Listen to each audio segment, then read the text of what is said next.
We're 2 hours tonight. Eh, gotcha. And then our show is You're watching Network Radio.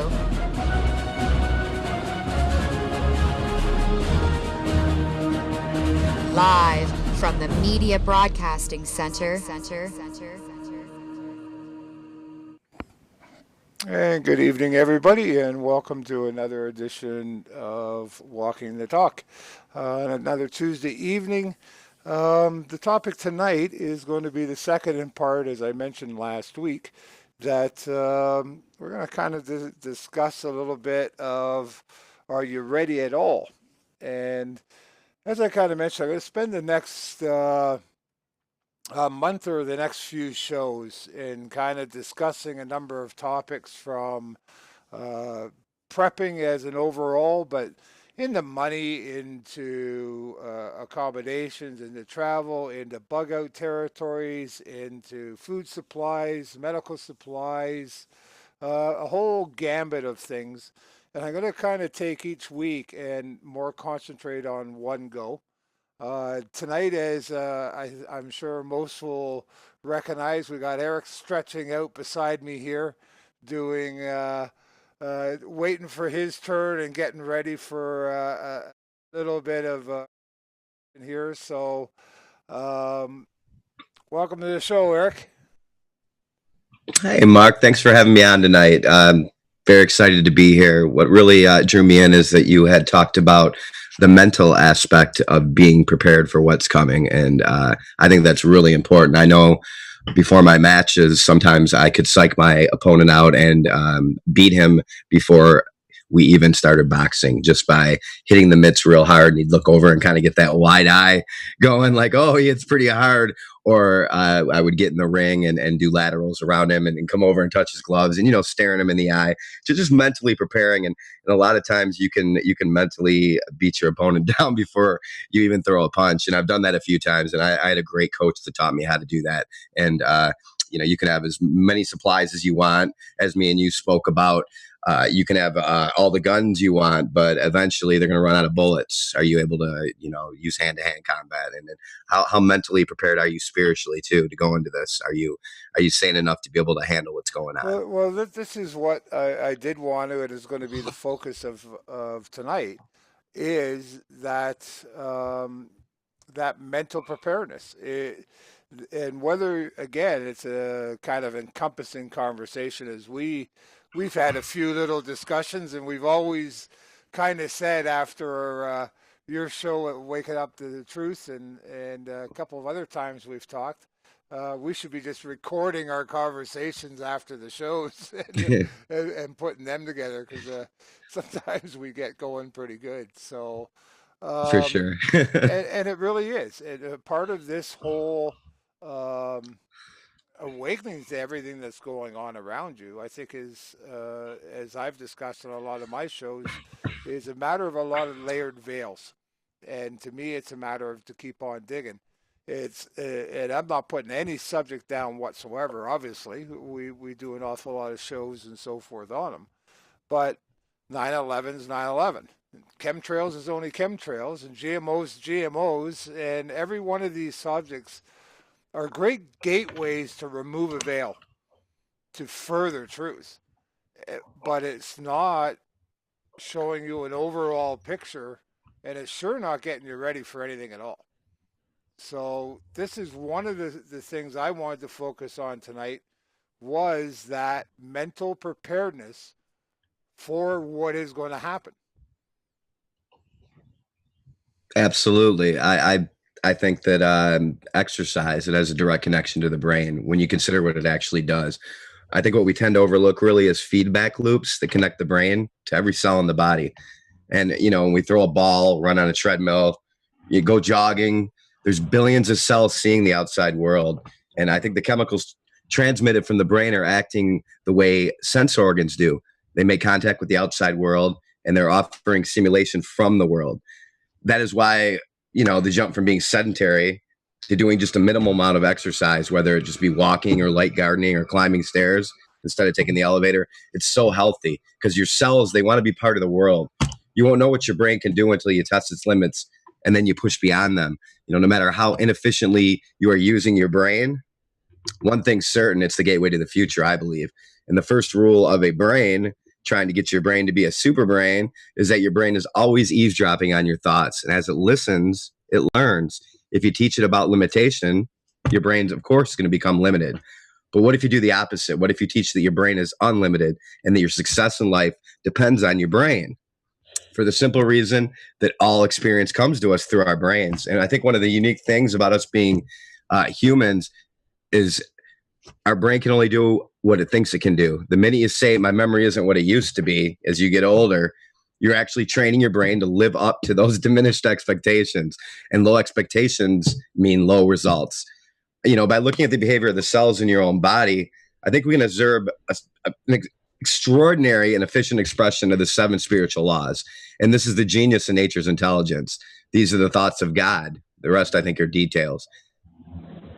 In what matter? And there's our other host on our brand new show of Restore the Republic. Hey guys, Kevin, how are you doing, Kevin? What's up, Kevin? I'm doing great. Just enjoying this beautiful day before all the rain hits us down here in South Georgia. Good man. Yeah. So with that, Eric, what are you referring to, the actual 7 criteria that you just mentioned? Because I'm sure a lot of the audience doesn't know what you're referring to. Sure.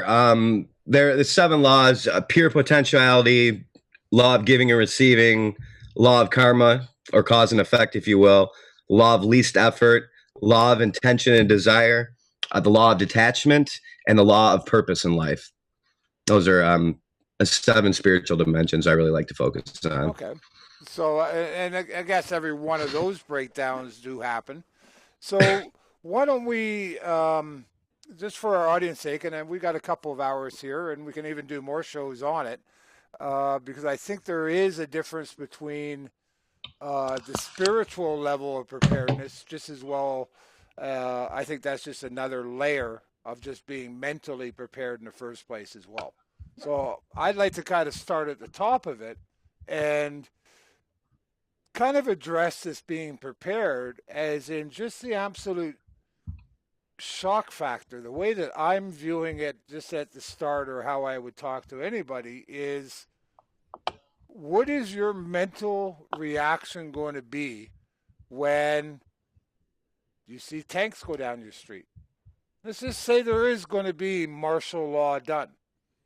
Well, if you haven't even thought of that at all, if you haven't realized any kind of preparedness of that awareness, a possibility, and nobody's saying it's going to happen or not, but it's just as likely now by all the evidence that it will. Yeah, it's a 50-50 go, to be kind, to be very kind, as far as I'm concerned. But if you've never had any of this at all, what's your reaction going to be? Where is your mental capacity just in daily life right now to be able to handle that?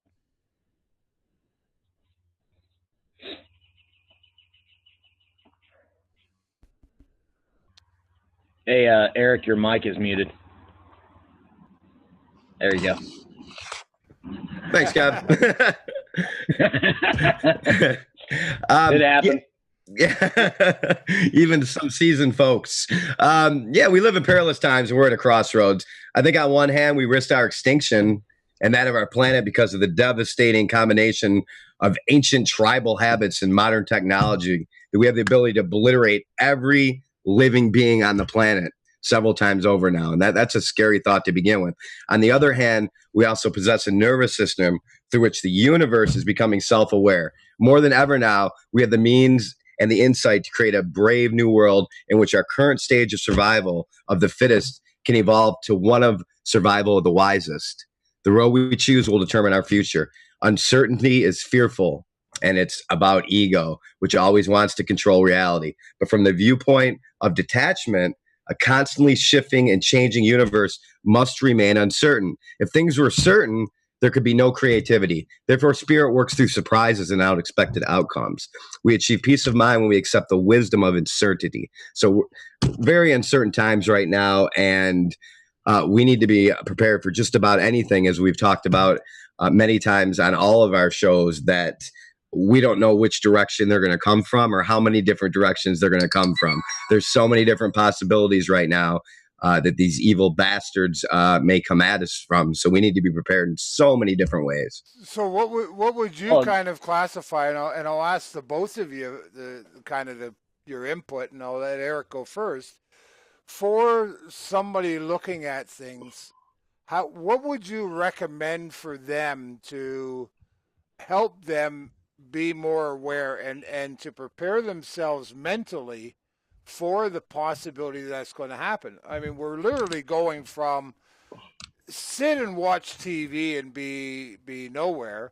And I think a lot of the physical attributes of our brains not being active as well has contributed to that slowness in thought and slowness in the rest of our body. But what would you suggest for the normal person that you're just talking to somebody who's totally out of things and is going, look, I feel in my gut something is not right. Like, how can I start preparing myself mentally for what's going to happen? I think it starts with proper nutrition. I think it starts with eating correctly and getting away from all the garbage that's sold out there, especially fast food. I know that because I'm on the run a lot, that I would buzz through a drive-through in a heartbeat just because I need to get something quick on the go. And since I started taking really good minerals, longevity in particular, when I eat fast food now, I get really sick.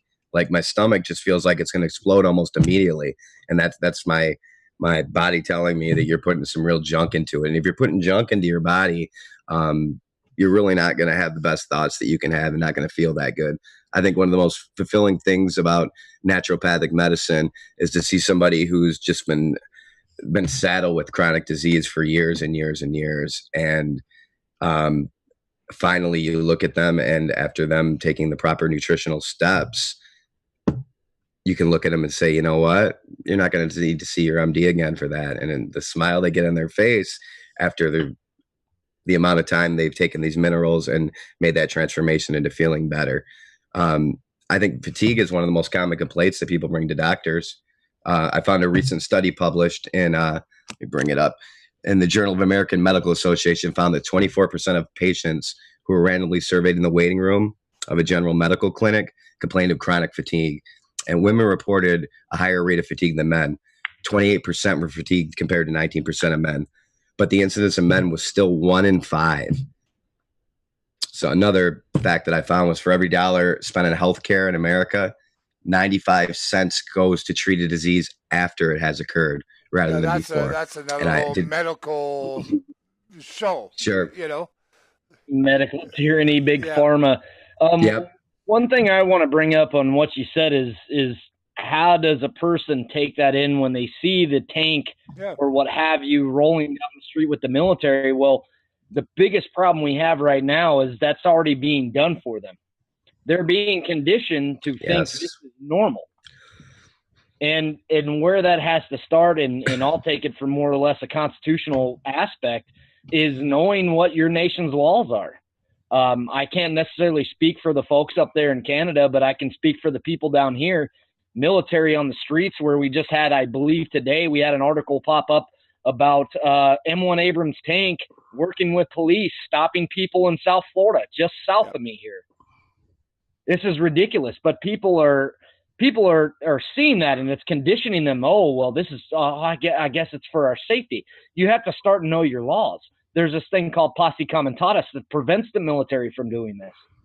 South Floridians should be in an outrage. They've been having M1 Abrams tanks running all over backcountry roads, running around on streets in this Operation Jade Elm drill.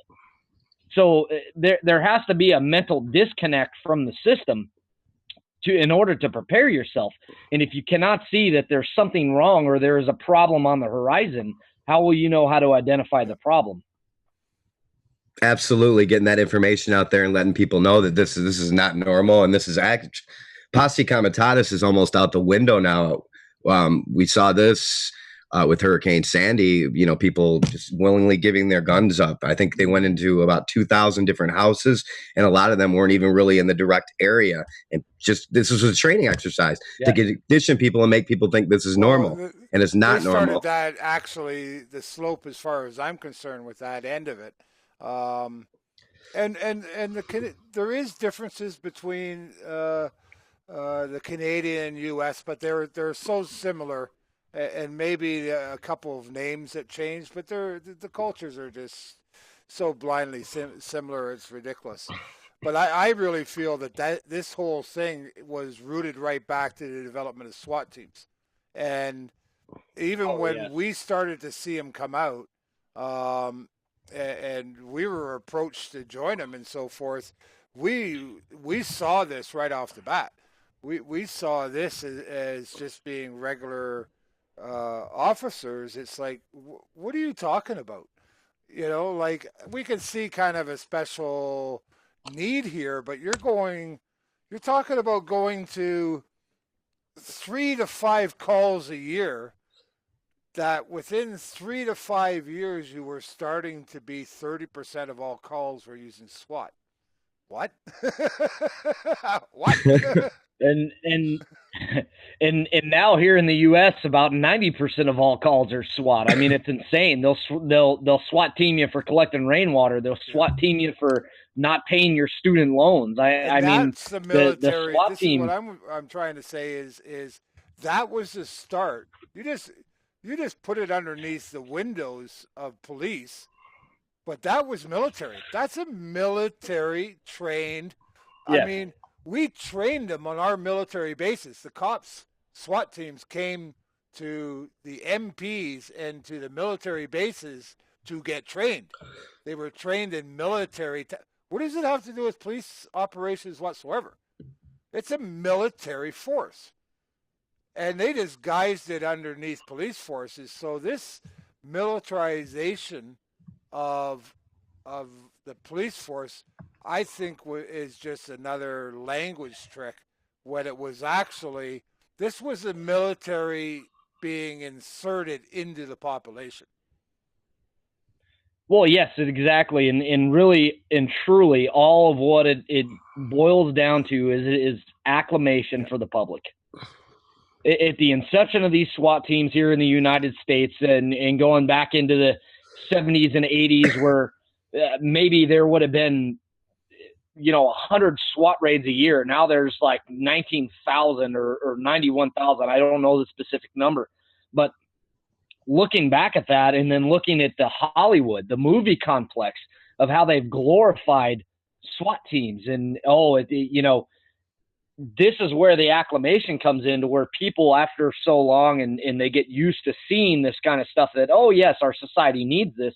Oh, okay. Well, yeah, I guess it's I guess it's kosher to do this. And it's not. I mean, to use a SWAT team for a hostage situation, I can understand some specific training that would be there for the police departments to try to save lives. But that's not what the SWAT teams are doing. They literally, I've seen wrecks in Greeley, Colorado, where the SWAT team would roll out there to an accident. This is crazy. I mean, it is insane. And so, that's really the slippery slope we're on. And now that they're combining openly military units with the police departments, we have Marines in California working DUI checkpoints, and we've seen this for the last 8 years. And I think it's really ringing true with what Obama said in 2008 is he plans to have a domestic police force that's just as strong, just as powerful, and just as well funded as the regular military. Sorry, Kevin. Go ahead. From what I understand, the article, along with that Florida one coming out with the sheriff stopping the guy for flipping the bird at him,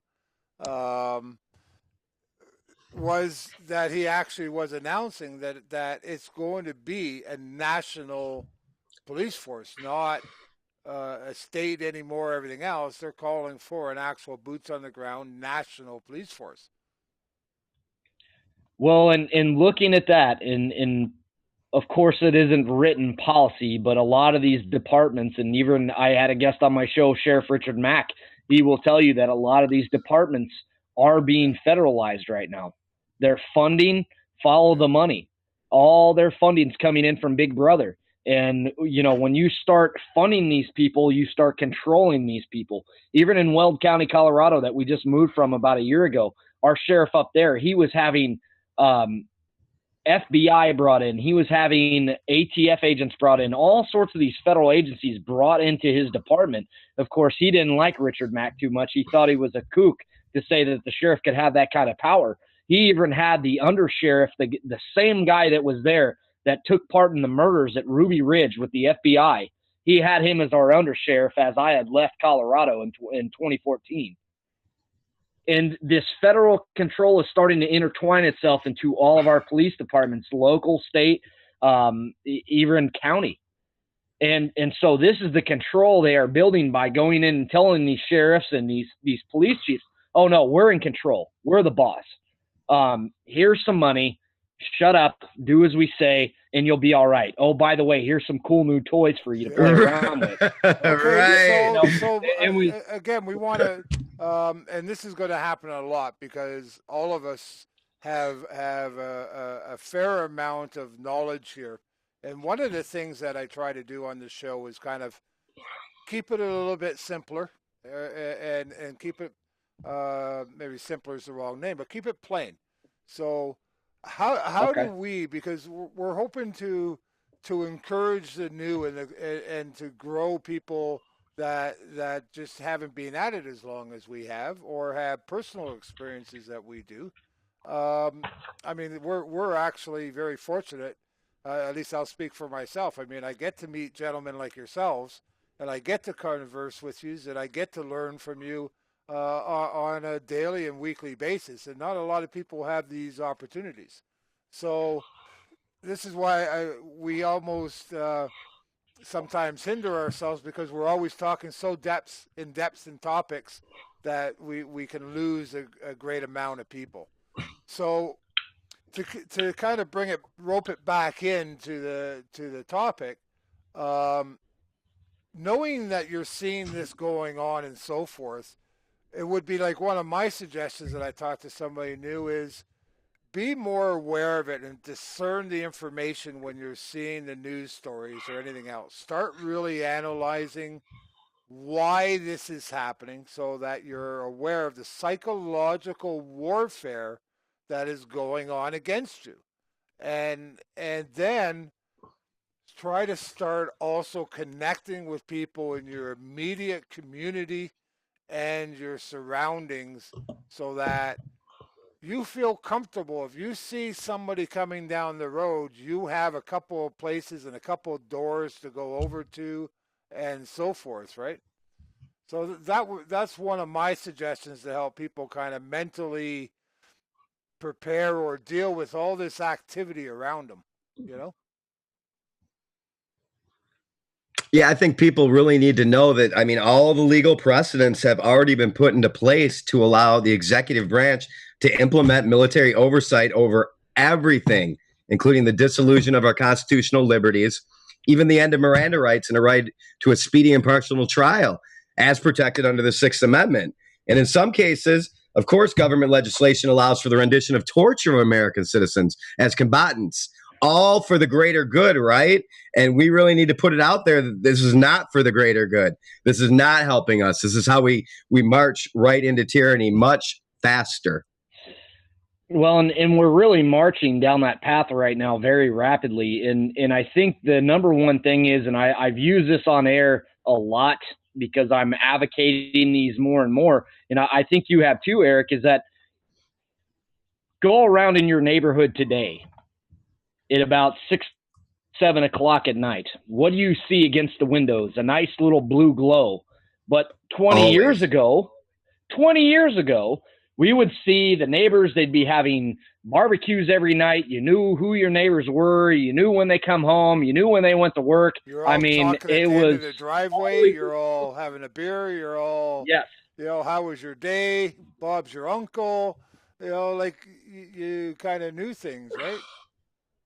Exactly. And now what we're seeing more and more today is through the social engineering, they're removing the local communities we once had. And I don't think to the scale that I'm proposing, but getting that sense of local community back to where you do know your neighbors.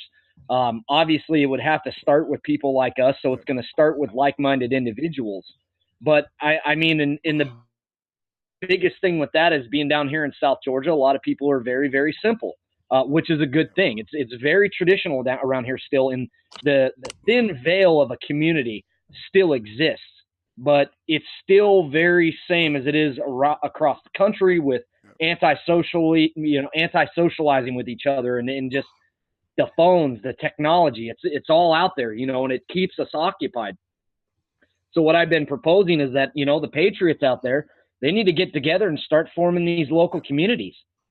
Use some of the crap and the garbage in the mainstream media to inject the alternative media issues, because they're going to lend an ear to that. They're going to say, oh, okay, yeah, let's talk about Hillary. And then start sliding your agenda in there, or start teaching the Constitution. The Constitution is something you can get liberals and Republicans with. Now, I don't believe in the left-right paradigm, but it is very strong, and it very well exists in our domain. And I'm sure it exists in its – yes, You're just exactly. talking about knowledge. The Constitution is just knowledge. It's not a political view. It's just knowledge. It's a world view, right? Well, let me tell you this: with the Constitution being knowledge, a lot of people have been conditioned into thinking that the Constitution is political, and they quote unquote don't get into politics. So your rights are political, so they're no longer rights; they're privileges guaranteed by your rulers, and they don't know how to answer that when I tell that to them. So teaching them the basics and taking that into a direction of people, okay, so what are you doing? And we can start talking about the preparedness issues. What happens if down at Freedom Park we have an economic collapse, and down at Freedom Park in downtown Valdosta, the cops set up as well with the government, they set up a emergency center down there. Okay, you want to feed your daughter and your children? We got food. Come bring your guns and your ammunition. They know they cannot attempt door to door. Or can they?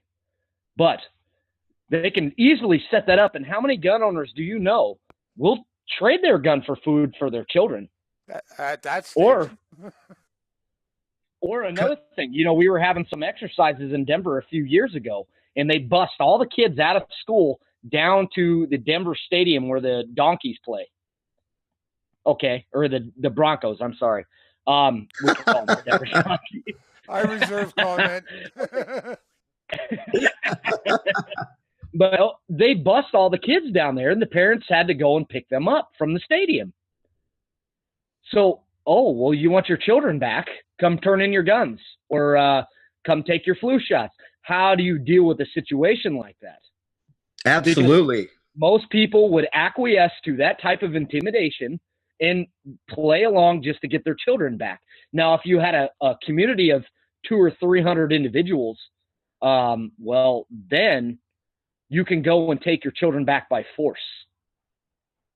And I don't want to see things come to that, but when government starts stepping outside of its constitutional role, that's why we have first, second, pretty much 1 through 10 to fall back on to get our stuff back. There's what happened at the Bundy Ranch. There's one little goal I'm going to kind of add in here, because I think it's almost the next little blurb on my list here.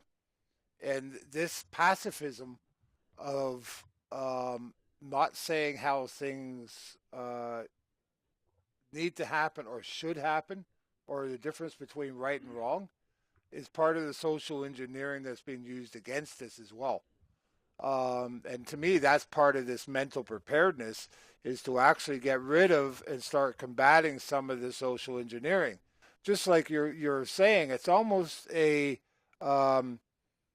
instant reaction when you say, you know what, if there's 200-300 of us and these gangs has kidnapped our children and are holding them hostage and have given their terms and conditions for releasing their hostages, and we came together as 200 or 300 or a community and went, no, you're not doing that. You kidnapped our kids. That was actually against the Constitution. It is a criminal act, and you are now all under arrest. And we're taking our kids back. The first thing that comes out of us, though, is, oh, we're not advocating violence. And no, violence, that's not violence. That's defending your family. Right? You know, exactly. Like, violence is you perpetrating an act, a physical act against somebody else. That's violence. Oh, so you mean all those sanctions we put on other countries is almost like an act of war? Oh, okay. And as we're talking about this, I think that the Bundy Ranch was a perfect example of how we the people can take things back. You know, for those of you who haven't seen this, I'm sure you too. Right? Right. But they marched. I mean, these military and FBI agents, they had their guns drawn, and they were saying they were going to fire, and they just slowly came forward and said, no, we're taking our cattle back. You have no right to have our cattle. We're not agreeing to your terms. We're taking our cattle back. And that was a huge victory. And I know Mike and I, we were scared. I shouldn't say scared, because scared is the wrong word, but we were very nervous that this was going to touch off.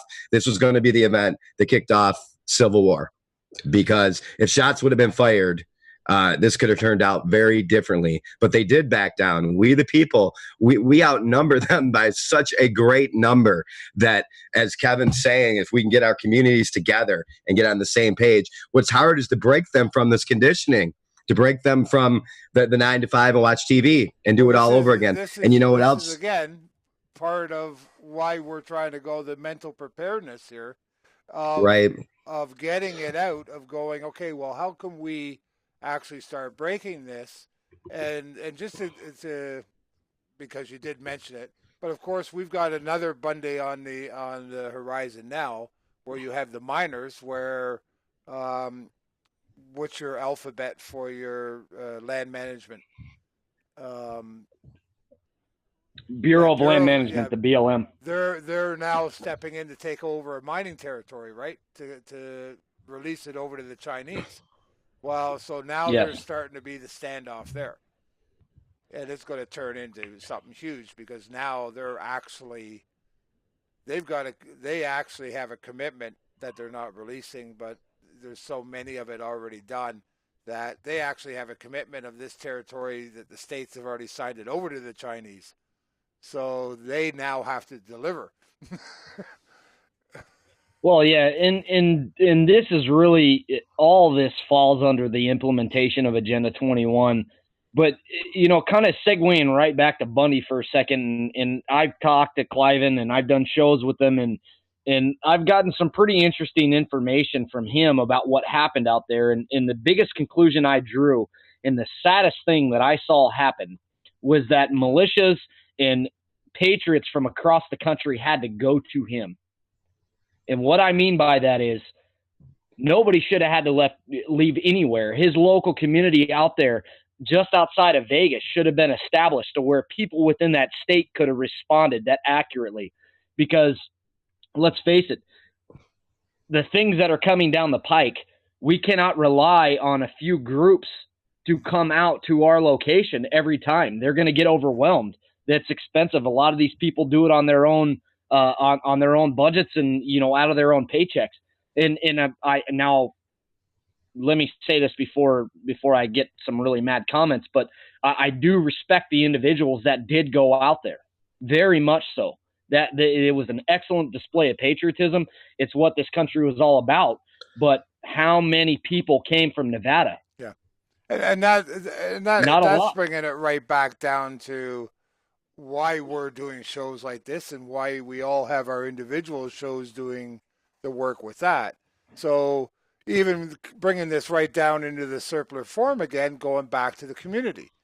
and there's a reason back in the day you had a beer at the end of the driveway at night, and all the kids were on the lawns, and everybody was talking, and even when you didn't like your neighbor, you were still civil and so forth, because he was watching out for you, and you were watching out for his kids. It didn't matter whether you didn't like your neighbor or not. If some punk was breaking into the house, you would have stopped him.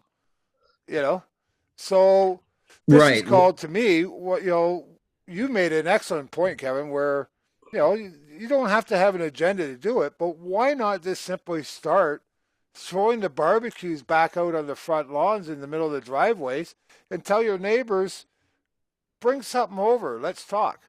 Let's start connecting again. And I think very, very simply, if we actually started doing that, other people are hungry for connection again. People are starting to starve because they have been disconnected.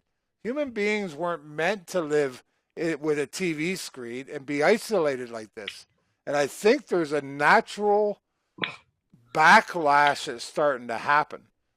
So I only think it takes one person on the block to throw his barbecue out there and ring a tambourine and go, bring your food over. Yeah, and understand there's people on, everybody's on some type of medication now. By the time people are 40, they're on at least 3. By the time they're 60, they're on 6. You hear that's an average of 6 medications by the time they're 60. So they're not thinking correctly. Their minds are not working the way they should. And then we have that huge segment of trendies, that population of people who think it's real cool and trendy to live in a 400-foot coffin apartment somewhere, and that this is good, right? So we have that, we have the good old boys like us who want to get back to more traditional values, but then we have some of the younger generation who's completely just obliterating it, going completely the opposite direction. So I think trying to communicate with the kids and the 20-somethings is extremely important also, because I think us and the 30 and over generation who have seen this type of connection with our communities can really relate to that. But I think that because these younger generations miss that, they never were even a part of it, that it's our job to try to get them involved. Well, and on that too, that's an excellent point, Eric. And the young mind is a sponge. And a lot of youngins are starting very quickly to see the Illuminati, to see, all these evils starting to come to fruition. But at the same time, I work with some younger people at work, and some of them just don't see it. Some of them don't want to believe it. And some of them think everything is absolutely great. And that goes back to the biblical doctrine of you're not going to reach some people. There's just some people that are not going to, and they're a minority. They are a minority, but you cannot cast your pearls before swine. If these people just think everything's great and, we're headed to, we're all going to hold hands and sing Kumbaya and skip down the yellow brick road to Camp FEMA. Right. Well, you start skipping, because you know what? I got to find people in my community who see a problem, who know exactly what's about to happen. If they don't know exactly about what's to happen, at least they can recognize things are not going the right way. Most people are they will willingly march off to those FEMA camps if there is some type of biological attack or some sort of epidemic, a la the Ebola test that they had here. People think vaccines are good, right? They think vaccines are good because in all the movies, it shows, the vaccine cures this. The vaccine cures the zombie plague. So they think they're brainwashed into thinking vaccines are good in the cure-all. They'll willingly go there. And what worries me the most is that they could put an executive order in there under the guise that if you don't go there, then you can infect people and you'll be arrested. So, I mean, this is what I think would be the easiest and most effective way to get Americans to go to these camps, is because people will willingly go. And don't be a racist, Eric, and call them FEMA camps. They're called fun camps. Well, I am racist. So again, you must have. I don't know, Kevin. Did the wife share my notes with you or something before the show? No, not You, really. you touched on another one of the simpler points that I wanted to kind of bring back into here because it's about our mindset about today, right? And I think you touched on another very, very good point is you are not going to save anybody. There's not the people, one, they're either so medicated or so out of it or so dependent on the medical system or the monetary system that they won't even care if they know the truth or not. They just won't take the self responsibility to do anything. They'd rather be homeless than fix it. And I'm sorry, but either to me, out of the homeless situation, and I don't care what country it is, unless you've gone through the natural disasters and that's the result of it, you probably have 30% of the homeless population that is medical driven, either mentally or physically or whatever, and then the system drops them.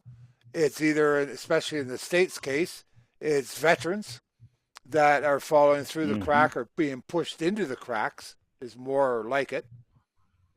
And the others that don't want to take the responsibility to fix their problem.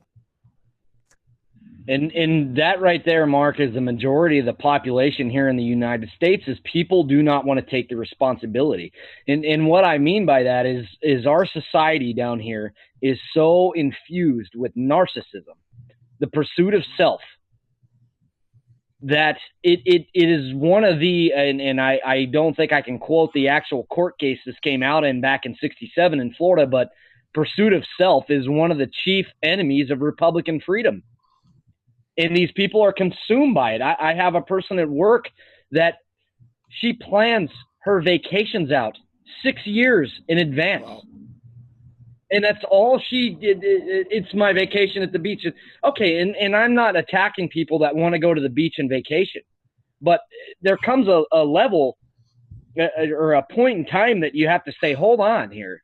What's more important, my vacation at the beach or the future of my country? Well, you don't have kids, but what about your nieces and nephews? What about their? But everything's great. Everything's awesome, you know.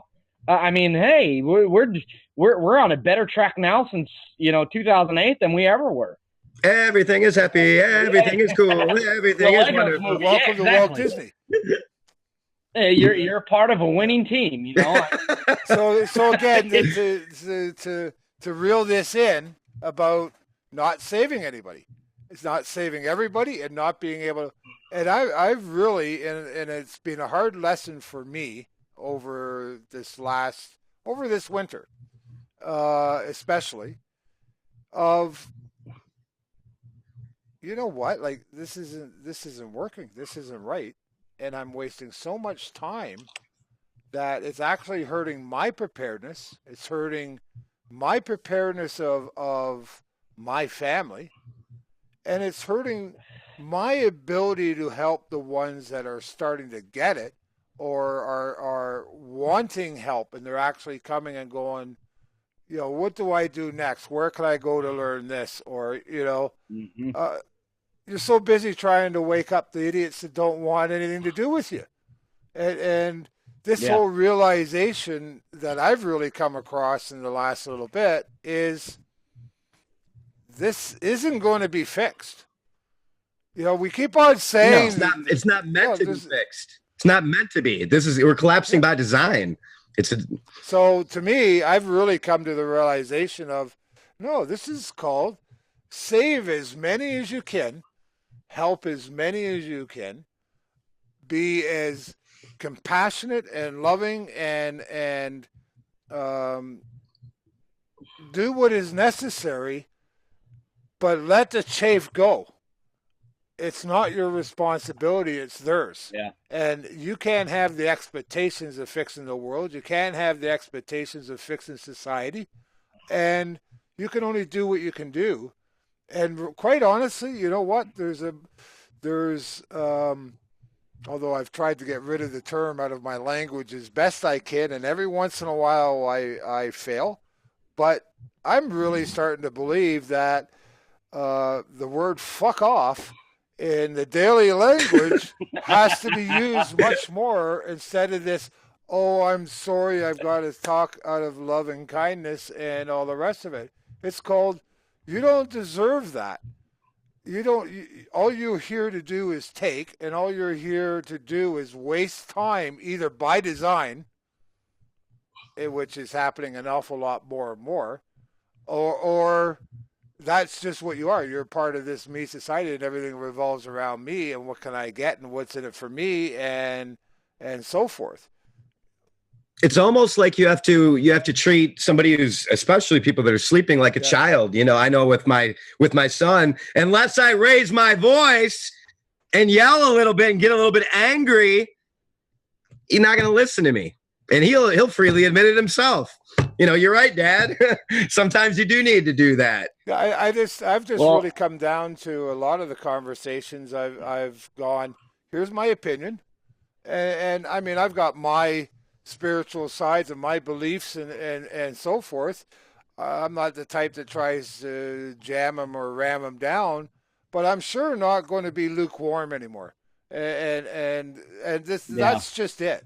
It's called, I want to learn, and I'm going to grow as we go. And to me, that's part of this mental preparedness of always trying to search for more and be better, and to keep grasping at everything that you can, but discern the stuff to get rid of, and use the stuff that's good. Well, and I think go ahead. No, sorry to interrupt you, Mark, but I kind of want to stand up here right now and speak for the movement as a whole. And I think I know where you're going with this. Is the movement so far has been trying to apply a political fix to a spiritual problem. And this is why the system's not going to be fixed, because it's not a political problem. It is a spiritual problem. The people are bankrupt financially, the people are bankrupt morally, and the people are bankrupt spiritually. And of course, it's all by design. But when we look at the satanic nature of the United States government and the governments from around the world, what these people do, what they get into, we're going about it the completely wrong way. It is a spiritual problem that is occurring. And of course, Mark, you and I both know, and possibly you too, Eric, that this is it's all written. It's a spiritual war. Oh, yeah. Stuff is written. Absolutely. It's been written. I was so amazed. And again, you're hitting it on the nail on the head, Kevin, that I'm looking through Facebook this afternoon. You know, you go through your news feeds and the posts from the other pages, and of course today's all just inundated with Hillary Clinton. And gosh, I'm about sick of and some of the posts out there and some of the memes and everything else. Some of them are quite brilliant on the artistry of them and so forth. But I left myself sitting there after about 10 minutes of going through these and a little bit last night, and I actually just I just said this: the States is worse than Babylon ever was. We are Babylon. And I couldn't believe just how I'm listening to these two little debates of people. And one of the memes was the last 15 controversies Clinton has people have forgotten about over the last X amount of years with her. And it's like, you know, where is the people of God? Where is the people of... She's a criminal. She's a criminal several times over, and she's gonna possibly most likely be our next president. Look at the two you got to vote for again. Well, let's not joke each other. The president's already been determined, and was probably determined last year at Bilderberg. Who knows who it is? It's one of these two. The world is a stage. The whole world is a stage. I mean, all this stuff is predetermined. You know, as far as fixing what, I mean, these people, they're so out of touch. I don't care who the next president is, because no matter who it is, If he tries to fix anything, they're going to send him on a trip to Dallas. And as far as Hillary goes, I mean, this is where we're at. I mean, without repentance, there is no remedy. She looks like an evil. I mean, you can just see it. She just looks like one of these evil, I'm better than you people. And now she's going around the country in a van trying to represent the common person, but she's supported and sponsored by the 1%. It's Hollywood. It's Hollywood. Don't forget, Billie Jean came out and said, no, like the lesbian population of the United States has to support her, and is going to do her super PAC and is starting fundraising. And nationally came behind with the lesbian movement behind Clinton. Like, well, and here's I'm going to key the listener or the viewers in for this. What is the one thing every nation in history that has ever collapsed, every empire, every regime, what have you, what is the one thing that totally dominated that nation before its demise? Money. I think I know what it is. Homosexuality, right? And the breakdown of morals. Yep. Moral values. And so now not only on a national scale, it is happening on a global scale. And one part of me envies their methods and tactics because they can unify. Yeah, they infight, but the elites infight. They're well funded, they're unified, and they're well organized. That's all that I admire about these people. I mean, and I come from the standpoint of hate the sin and not the sinner. But what they can go and do, they can organize and push their agenda through, and then we turn and look at the American people. Well, they're American people, but we look at us, the average Joe, the blue collar guy in America. And it's just filled with apathy. Well, it's I don't want to get into politics. Well, you know what? Grow a freaking sack. For your children's sake, grow a sack. And it's everywhere, Kevin. It's in the movies. It's in the sitcoms. Everywhere. It's just it's not like I'm not going to put my opinion out there. I mean, you do whatever you want to do. That's your thing. But when it's in our face, it's in our children's face ever. When you got people trying to teach our kids that is, how to masturbate in classrooms and that gender neutral bathrooms and things like this, that they're pushing it out there on purpose. And they want to make our kids think that all this is that's normal and natural and just the way to go. And it's out of control. You're right. It's completely out of control. And when I talk to my children, they're confused. They're confused about things now too, and that's the way the elite want it, isn't it? Exactly. And the doctrine they are following is the doctrine of do what thou wilt. They can morally corrupt society. They're going to get into Aleister Crowley's doctrine. Devout Satanist of his day basically called himself the Antichrist there in the late 1800s. They're getting into his doctrine of what was written in his book, and it is do what thou wilt. Hell, you got Jay-Z out there flashing that all over his t-shirt line. This is where we're going into. Oh, you want to go screw a man in the rear end? Go ahead and do it. There's nothing wrong with that. Oh, you want to rape little children? No, pedophilia is not a crime. It's just a sexual preference. Yeah. Are you kidding me? And this is called Another Day in Planet Insane. But when you do this, you corrupt the society, and then further, you get the people fat and happy, you feed them apathy. Guess what? You walk right in and do whatever you want. And it's up to us. And this is a part of truly a part of your mindset. If you can't at least make the first step in your own thinking to see what is wrong, at least I can't even fathom myself anymore how, with what is going on, that somebody can't simply sit on their front porch alone or sit somewhere and not see and feel in their whole being that the world is wrong. You might not have the answers, you might not know or anything else, but how can you honestly not be sitting there now and not just know that this evil is perpetrating every aspect of our life, especially people with kids. How can you not see this and not then be inspired to do something about it? Well, let's be fair, Mark. I think people do see this. I honestly think people. And I'll say this for a fact.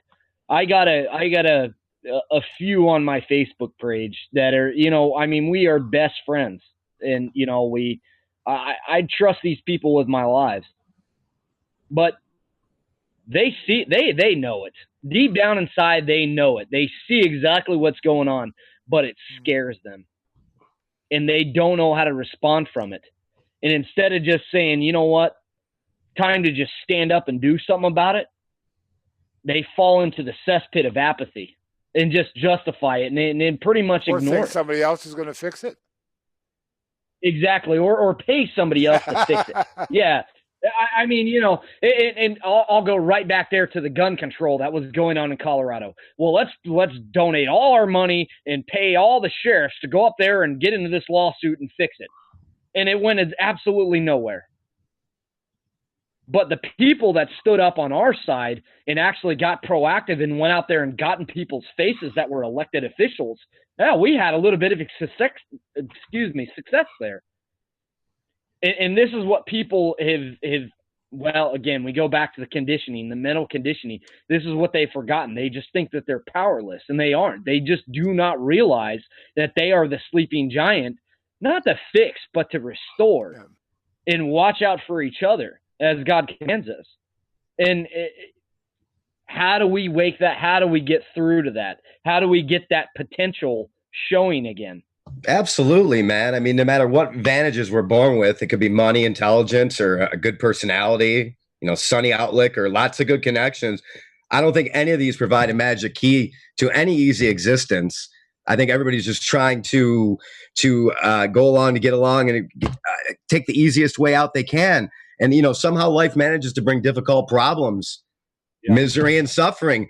How you meet your challenges, I think, makes all the difference between the promise of success and failure in the fight that we're in right now. I think the highest forgiveness is to accept the creation is thoroughly tangled with every possible quality given outlet for expression. People need to accept once and for all that there's only one life, and we need to shape it, and we need to shape it in our children too. Seeking can't get anyone out of this tangle because everything's tangled up right now. And it's much easier to keep up the fight between good and evil, holy and profane, us and them. But as our awareness grows, these opposites begin to calm down in their clashes, and something else emerges, a world that we all feel at home in.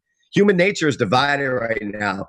It contains both darkness and evil, and we're on the light side. You can choose to accept darkness and lament it, or you can choose to expand the light until the darkness no longer dominates. What people experience as obstacles in life, I believe, are reflections of a decision to shut out understanding. And if we shut out too much understanding of what's going on, we become victims, and it overwhelms everyone that way. Yeah, the overwhelming is definitely a weapon that's used. And I think what we're talking about now, even this talking about this mindset, bringing it aware to people that this is important. You've got to think of your own mental health and start preparing yourself mentally for what is coming on and what is going on daily. You have to start getting mentally tough and being able to tell people, hey, I don't want nothing to do with you. I don't need to be this Mr. so-called nice guy. It has nothing to do with being nice. It's called get out of Babylon. It's be ye separate. Like, if you're going to turn around and choose to support abortion and homosexuality and every other sin under the, where is it written that I have an obligation to kiss your ass and tell you you're right and go, oh, everything's all good? No, you're the problem, and get away from me. Yeah. What is wrong with this?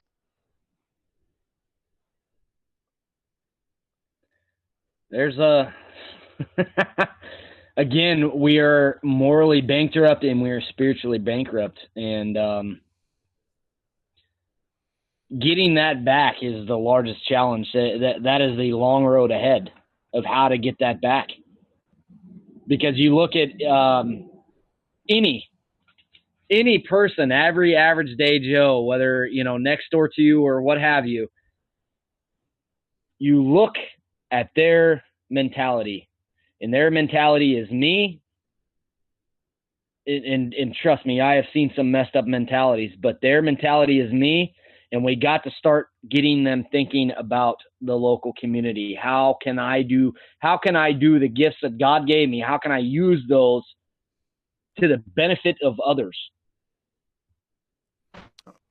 I got to get an amen on that one. Amen. Okay, well so said. We touched a little bit here. I want to go into, because we're just at the top of an hour. Of course, these shows are going to go real quick when we got great guests like you guys. So I'm going to run a little bit of a break here. And what I want to do when we come back is splinter this off into, again, staying on the same, preparing our mindset. And we looked, I asked the questions of you at the start of what do you do when you're seeing the police state kind of close in. When we come back, I want to discuss a little bit about the mindset of how do you start handling news of them having to blow off Fukushima, separate the island, let it go to the ocean and see the whole ocean die, and that means your west coast of North America is going to end. Or an earthquake that just turned around and separated and split right up the middle of the states, moving those two tectonic plates and seeing 20 million people die. How are we going to address those issues? And I'm going to call it climate change, right? I want to address that when we come back from the break. We'll see you in 3 minutes.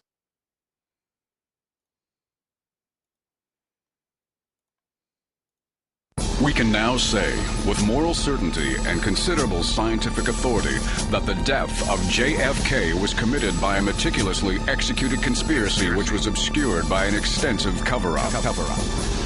Murder in Dealey Plaza, edited by James Fetzer, goes to the heart of the JFK assassination.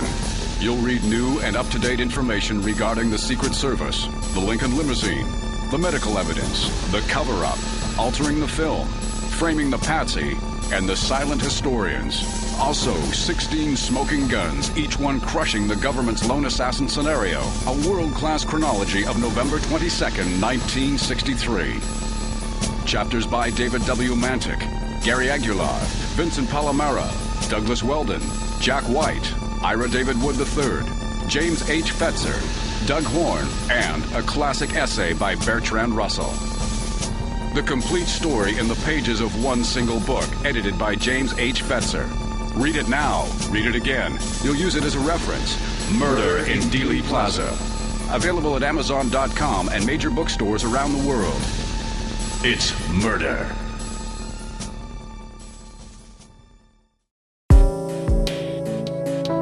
Less than 3% of you people read books, because less than 15% of you read newspapers.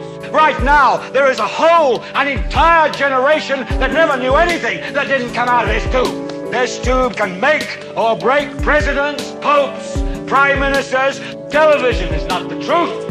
Television is a circus, a carnival, a traveling troupe of acrobats, storytellers, dancers, singers, jugglers, sideshow freaks, lion tamers, and football players. We deal in illusions, man. None of it is true. But you people sit there day after day, night after night, all ages, colors, creeds.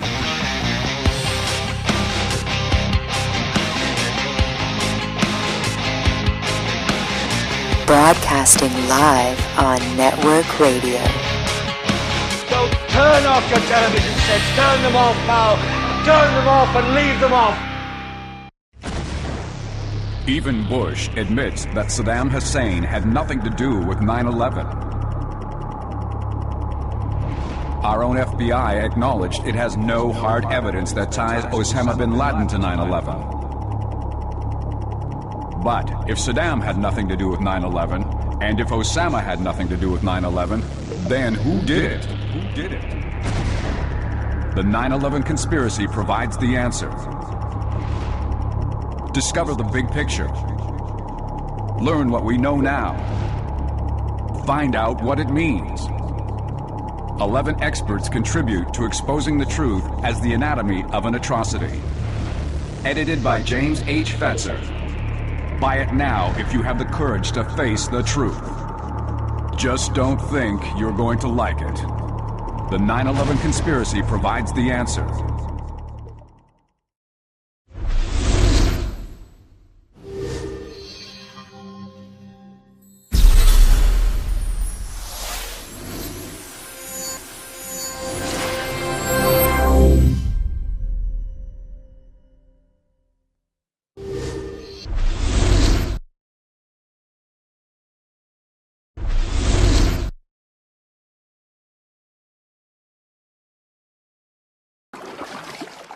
Hi, I'm Josh Steffler from Freedom Free for All Television, and with the media going completely corporately controlled in this day and age, we couldn't put shows on like this without the help of our independent media partners, MBC, Media Broadcasting Center. So if you like this show, check them out on webookyourshow.com, and you can find all sorts of different channels promoting liberty, freedom, and an independent press and an independent media.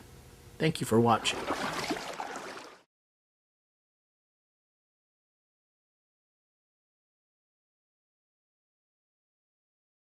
And we're doing the push, and I get to play with the buttons here again because I get to play with the producer, and it was a lot of fun. Just when I signed into this, it turned around and says, we're going to update your program, and everything disappeared on me. So I hope everything is going through all right. I see a lot of my bars are moving and so forth, so I guess I'll find out after the show. But either way, we get to tape it on the side, and if anything really drastically wrong, we'll just re-air it again.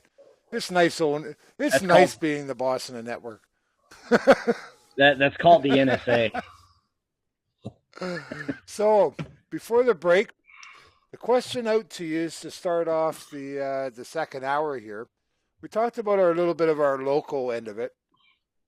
And I wanted to kind of touch base a little bit on our mindset of, I really think we're in, and for what I consider the very near future, I'm talking within a year scenario, either a full implementation of martial law in one manner or another, a real slap down, at least with the medical tyranny. I think forced vaccinations for everybody is going to be implemented. I think there's going to be massive water and food shortages through this summer.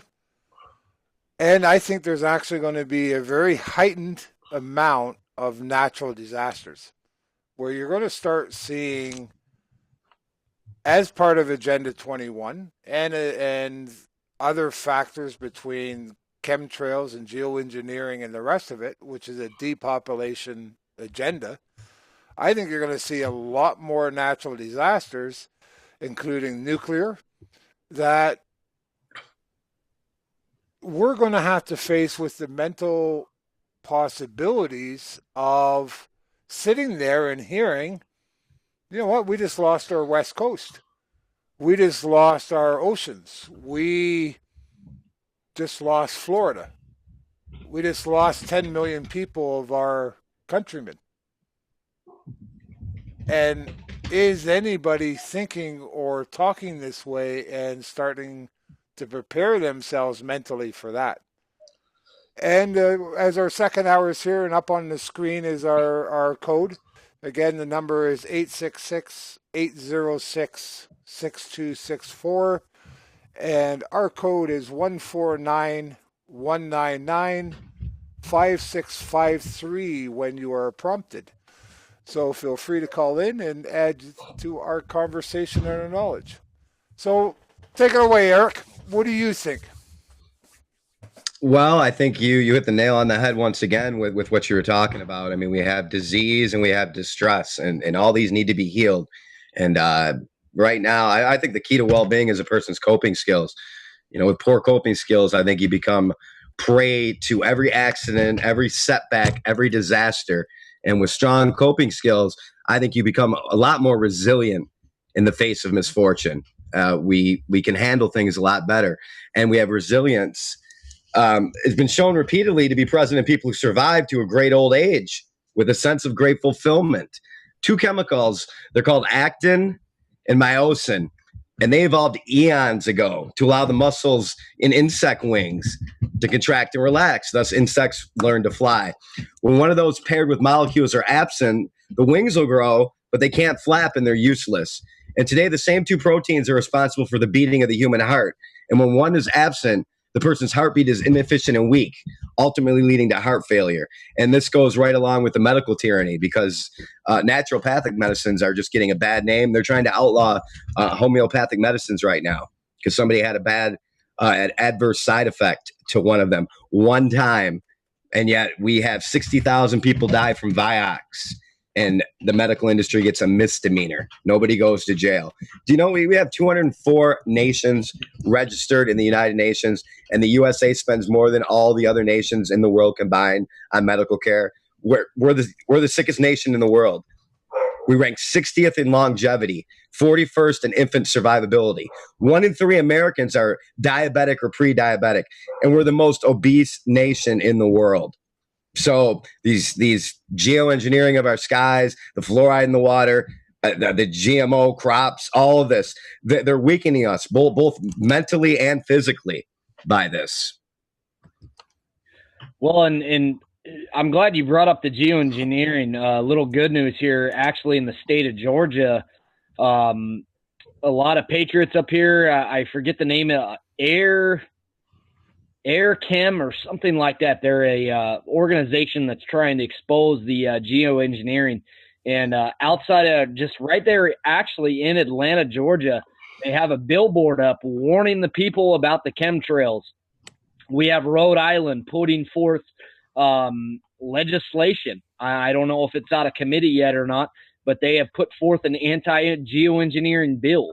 People are starting to see this stuff, and they're starting to wake up and respond to it. But with just one part, like you bring up with the health, you have the big pharma tyranny. You have the attacking the human immune system tyranny. You have the attacking the humans with chemical tyranny in the food. There's so many things that we are under attack on. We are in an all-out war right now, and I think it's important that we all recognize this. Because if you cannot recognize you are in a war, you are not going to be equipped to fight it. And so that comes down with that first part of that mental capability is to be aware of what is around you. And if at least you're aware, you're not going to have that shock coming at you and the freeze type of mentality about everything and going, what the heck? Like what's just happening? What do I do? What do I, like that's the first step is to start preparing yourself to control your reactions and control your emotions about what's in front of you. I would agree. And that comes not only at a worldly level, and I'm not saying worldly in the sense of the Bible, but knowing, being able to recognize and paying attention to your surroundings and know what's going on. But it also has to come at a spiritual level. Preparedness doesn't begin physically. And that is a crucial mistake a lot of preppers make, is you amass stores and hordes of food. You amass stores and hordes of ammunition and gunpowder and this and that and this and that. Let me tell you, in September of 2013, we successfully recalled 2 communists out of office in Colorado. Preceding the recalls followed 12 inches of rain on top of the western slope. You want to talk about geoengineering? Colorado decided that, well, there's too much water, I can't hold it all. And what happened was we had some of the worst floods ever seen in the United States. And all through the western slope of Colorado, I-25 west of 25, all up through those mountains and the little canyons that run up to all the other civilizations on top. Lots of preppers up there. Lots of people that had food hoards and ammo hoards. Gone. Wow.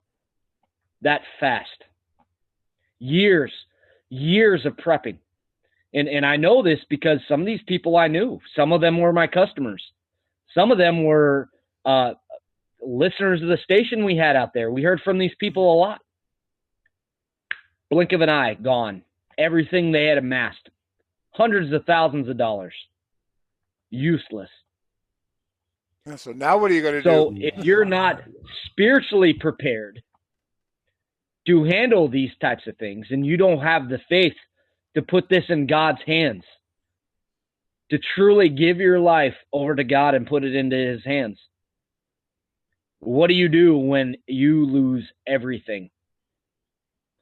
God very much, okay, and there's some people out there, and I'm not going to admonish them for this. There's some people that I've heard from out there that are so strong in their faith, they don't think they need a gun, they don't think they need anything, and I respect that. But you look at the great famine that hit Egypt. What did the Lord tell his people to do? Put food away. I've helped you interpret Pharaoh's dreams. Start putting food away for the 7 years of famine that is coming. Preparation is very biblical. So I'm not telling you not to prepare, but what I'm telling you is those people that rode through the hard times in the Bible, they were also spiritually prepared. They were ready for God to pull them through these occurrences that he has in fulfilling his will. I agree with that 100%. Once again, I think another thing that people really need to become aware of is balance. You know, balance not only comes from the principal ability to discover equilibrium amid all the opposing forces of the universe, but also the ability to recognize and harness them. The cosmos itself, it's a collection of forces that have existed throughout space and time, light and dark, good and evil, the divine and diabolical, sinner and saint, and every other set of conflicting energies that saturates the universe. These are the lifeblood that courses through us and animates our actions. It's the flow and even collision of these forces and energies that generates life itself. The history of human civilization, as you said, back in the biblical days, is a testament to this, depicting contrast within humanity itself. For every Gandhi, we have a Hitler. For every movement bred in hate that grows and has impact over time, there's a righteous one that counteracts it and contrasts it. It's his friction and subsequent balance between opposing forces that lays the foundation of our ongoing existence. And the more conscious we become, and conscious does not mean sitting on Facebook all day and posting. Okay, that's not what I mean. But the more we come into balance, and once we're balanced, I think we really can choose to reject destruction. Our awareness expands beyond the immediate hurt to see that evolution is eternal and therefore eternally possible. Once we choose to raise our awareness and help others to raise their awareness in our communities, as you said, Kevin, you'll have done the most you can to defeat the dark side of human nature and discover that a high reality can be found and lived. A mind blocked by fear and anxiety and anger and resentment or suffering of any kind, they're not able to even experience expanded awareness, much less pure awareness. Your thoughts?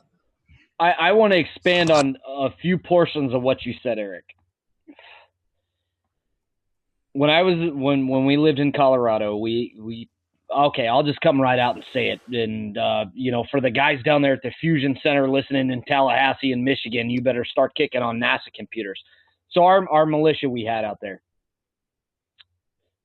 it was formed for our local community. And we did things for our local community, whether it was a tall man that was attracting himself to 12-year-old girls in communities, what have you. We would go out and try to find that person and weed him out when the cops couldn't handle it. Now, the cops didn't like us being there, but there's not a damn thing they could do about it except pull guns on us. But the preparedness supplies that we amassed, We took those and we said, okay, we have our bug out bags. Those bug out bags are yours and yours only, no matter what. Everything else that I had prepared for, I mean, I put together probably a $500 actually, Amy put together a $500 surgical kit that's in a massive duffel bag. That was for the better of the whole. That was for everybody else in the community. Looking out for each other. And I'm not talking go out there and start one of them things where one guy's holding all your food, because 9 times out of 10, when you really need it, it's not going to be there for you, because there are communities like that. But get a group of people that you know, and you can form a militia. It's codified in federal law. 10 U.S.C. 311 organizes the militia. The Dick Act of 1902 says how it's going to work. The Second Amendment lays it out. It gives the whole idea of it. The militia can work. One more person calls me while I'm on the air. It's always the way. Okay. I'm telling you, but really and truly, when we look into the structure of the militia, don't be paranoid and don't be afraid to invite your sheriff. Work on your sheriff. Say, hey, sheriff, we're having a meeting. Invite him out. The sheriff's standing is actually under common law and under the Constitution. Yes. That's why he's a sheriff. He's the highest authority of the land. But we have to start involving more people in what we're doing, involving more people in the information, and don't bring up ludicrous theories. Back your stuff up with evidence that you can take to these people and show them and say, wow, it can go to their county attorney, for example. We did that in, I didn't really have a part of it, but a good colleague of mine, Scooter McGee, did that in Weld County in 2012. He took the National Defense Authorization Act to the commissioners. Hard factual evidence. Boom. Debunk this, attorney. Bruce Barker, our county attorney at the time, said, yeah, this is not kidding. They can really use the military to detain American citizens. And they passed a resolution from it. What that man did for his community is volumes. Of course, it wasn't highly publicized, but it speaks volumes. They now have that capability to protect their people. They now have that empowerment to empower that sheriff to arrest these people, military members that are coming in trying to intern their citizens, what have you. But so regardless, if you're going at it politically, if you're going at it preparation-wise, do something for your community. That to me is even that. That's those first steps. Again, as soon as you start involving yourself, you're empowering yourself as well as you're empowering others. That prepares you mentally. That is starting to change your mindset from this social engineering platform that we're all sucked into. Because let's face it, I mean, you mentioned it earlier, Kevin, and I've mentioned it for 2 years, ever since I started being on the air. No matter what, the system is brilliant. These people are brilliant. They're controlling 6 billion people on the planet. How can it not be brilliant? How can you not look at it and go, wait a minute, so why are we beating ourselves up about it? You know, like we've been indoctrinated since our birth. You know, I've been awake for a few years. They had me under control for 45. So, you know, why beat ourselves up? We got to start reconnecting and starting to empower ourselves, because that's the one thing they can't control. They can't control our free will. Yeah. God doesn't even control our free will, for crying out loud. It's the greatest gift he ever gave us. And free will with about 10 constraints added on the end. You're constrained 10 times, at least 10 times in the Bible. There's a lot more, but those laws, natural law was codified in 10 laws. Very simple to understand. And we do not govern ourselves by those. Some would refer to those as the laws of the jungle, specifically George Bush. Yeah. In his little New World Order speech he gave in 90 whatever. You know, but Go ahead, Eric. I'm sorry. Well, that was no. Keep your. I love rants. They make the world go around. That speech, where he clearly talked about the New World Order, makes perfect sense. I just wanted to shoot back just a little bit to what you were saying about the sheriffs and what kind of power they have. We saw this once again at the Bundy Ranch, where the sheriff was actually going along with what the FBI and the bad guys wanted to do, and they stood up and they brought facts. They said, we want all their guns. They want them stacked here. We want them taken. And we're going to go get our cattle. Now, they didn't get it to go that far, but you're very well versed on the Constitution, and what they were asking for is that they have no right to be on the land right now, nor take the cattle. So, and you as a sheriff have a right to confiscate their guns if you want to. Yeah. Not only that, but the sheriff is clearly written within inside of their mandates. They are the representative of the people, and the people have the right not to have the sheriff go, oh, if you feel like it. The people have the right to demand the sheriff act, and if he doesn't, he's removed from office. And, one thing I don't think a lot of people knew with the Bundy Ranch situation, and I think the government did know this, is I believe he is British. I forgot the guy's name because it was so long ago. But he holds the world record for the longest shot ever made as a sniper. He was there about 1.5 miles away watching everything. I listened to him on 1360 AM. That's a 3-mile shot, doesn't it? Yes. No, I believe it's almost about 2 miles. Longest kill shot ever made. He was sitting there at the Bundy Ranch 2 miles away watching all those feds. He could have taken any one of them out and they wouldn't have known what hit. They wouldn't even know where it came from. But with the drones, of course, I think they knew he was there, and that was probably one of the main reasons he backed off. But what we did see out there it should be the concern of all our communities, is the unity that we saw out there. And without unity, I'm not saying there's going to be a fix, but without unity, there is no Band-Aid. There is no repair. Well, without unity, there's no chance of survival. Exactly.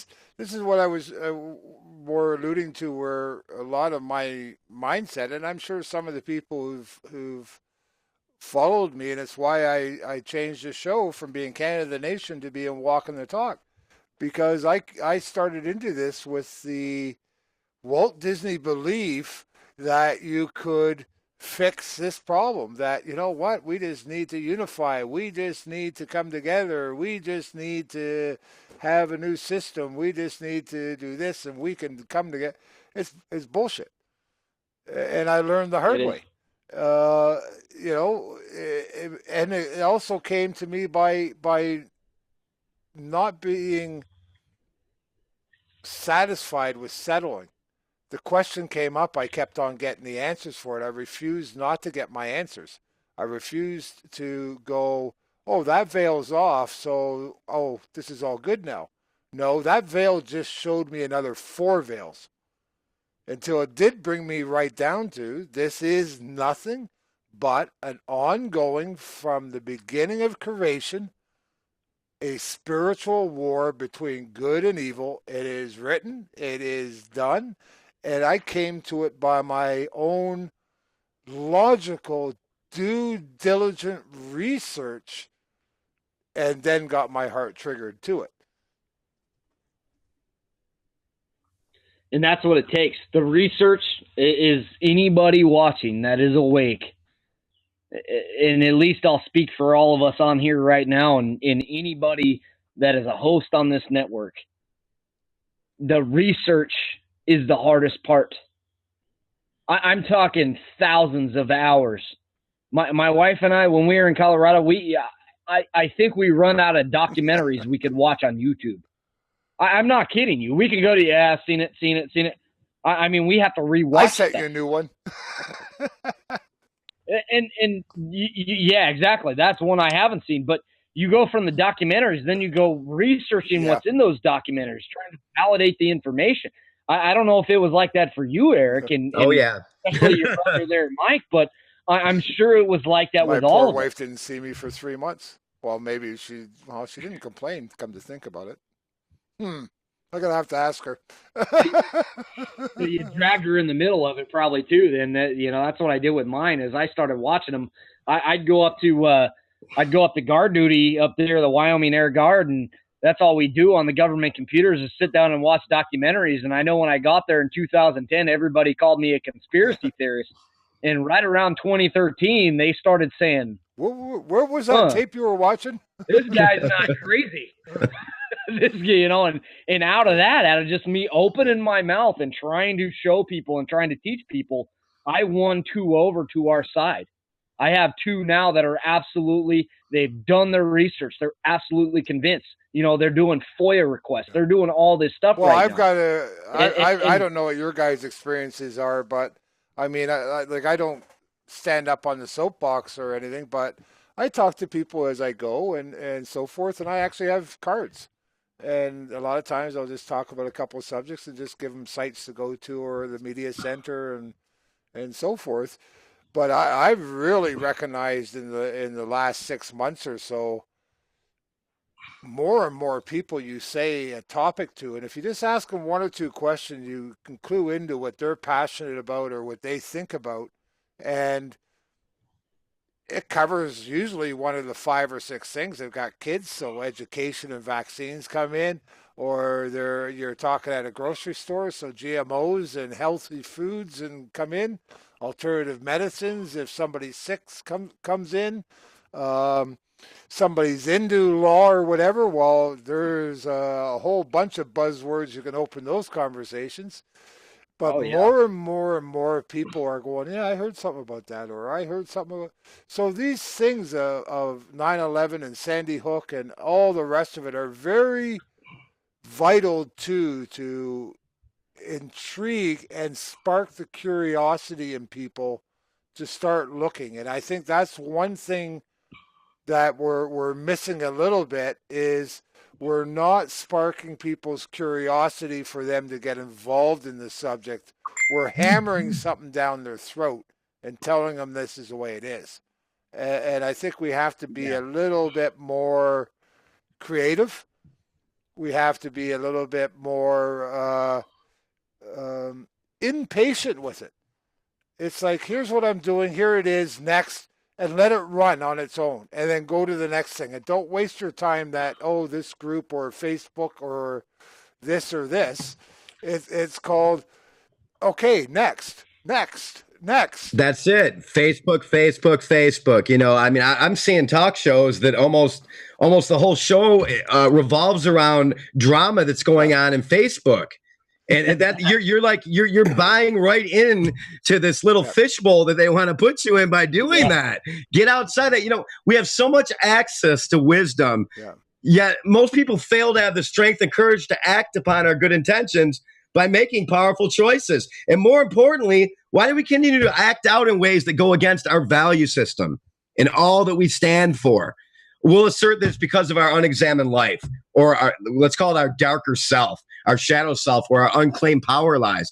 What does responsibility mean to me? Responsibility means not blaming anyone or anything for the situation you're in, including ourselves. And after I accepted this circumstance, this event, this problem, responsibility then means the ability to have the creative response to the situation as it is now. I think all these problems we have right now, there are seeds of opportunity. And this awareness allows us to take the moment and transform it into a better situation or thing. And that means, as you said once again, Kevin, I'm so glad you're saying it, getting out there, getting off here, the keyboard, and getting out there and waking people up and bringing facts. Wait a minute. No, you're supposed to be here.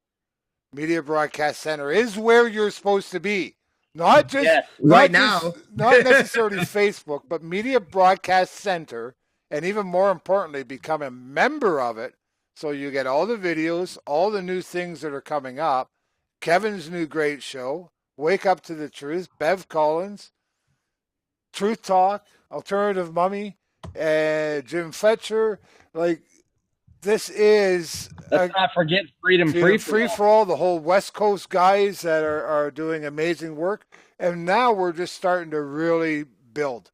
And we will be a resource for people to be able to turn to and have discussions and be able to call in and ask their questions and give their input. And it's uncensored, it's uncontrolled, and it always will be. And it's only $5 a month. Literally, what is it? What does it work out to? $5 a month is an expensive way to go. You could go $50 a year, and it's literally 13 cents a day. Right. You know, I mean, and this is the thing. If you want to get family involved with Media Broadcasting Center, literally bring them over for a show. Find your most favorite show on NBC. Bring them over. Have a dinner party, and hook every single TV in America probably now bought within the last 3 or 4 years.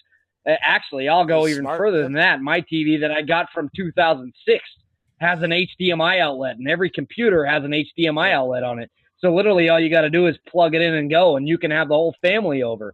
Interject some conversation into the family. And everything's archived. Talk about these local communities.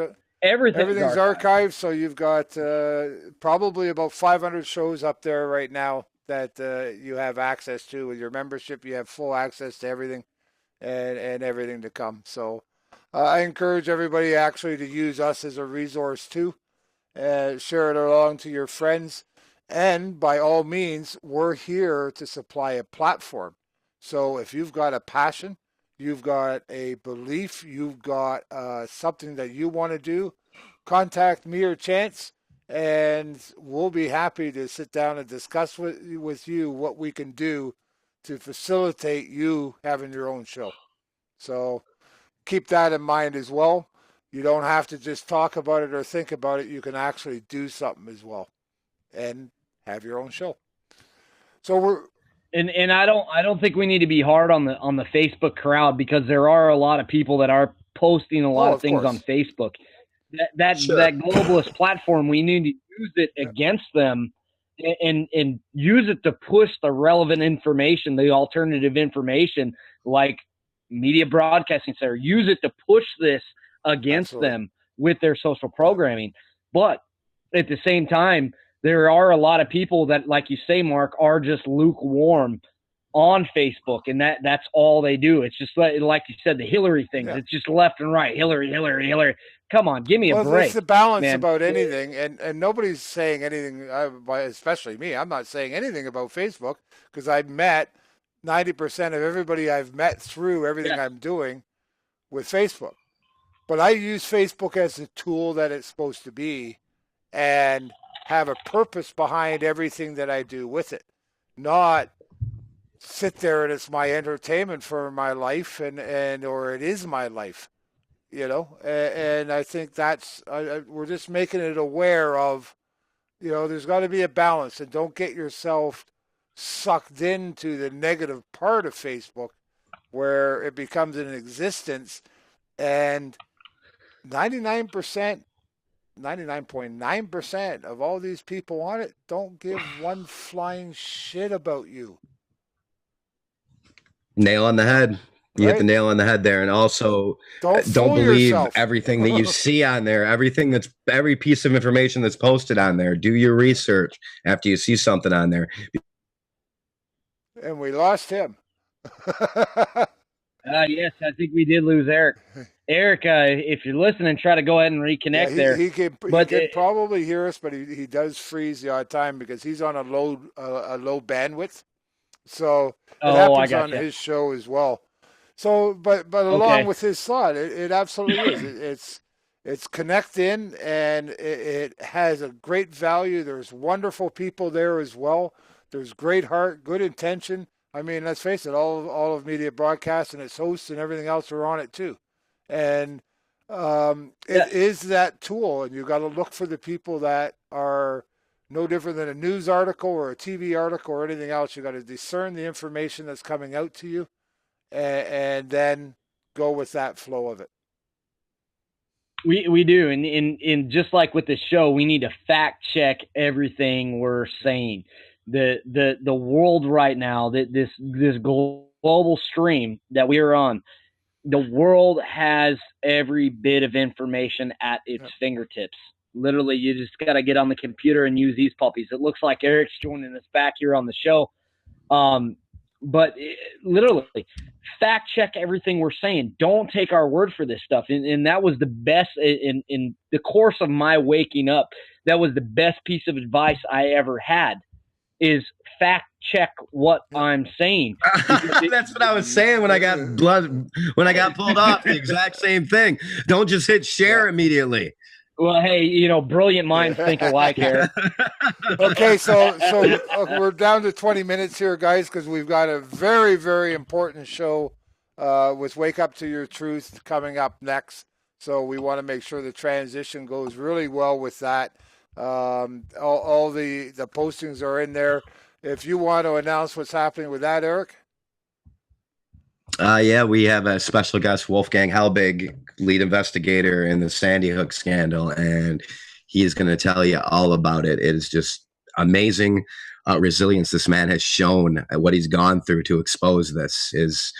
He's lost just about everything, including his wife, fighting against this tyranny. And I really respect him and look up to somebody who's putting it on these globalist bastards. It is an exclusive with NBC on what he's presenting and what the show's going to be, and all the documentation and the whole presentation along with it.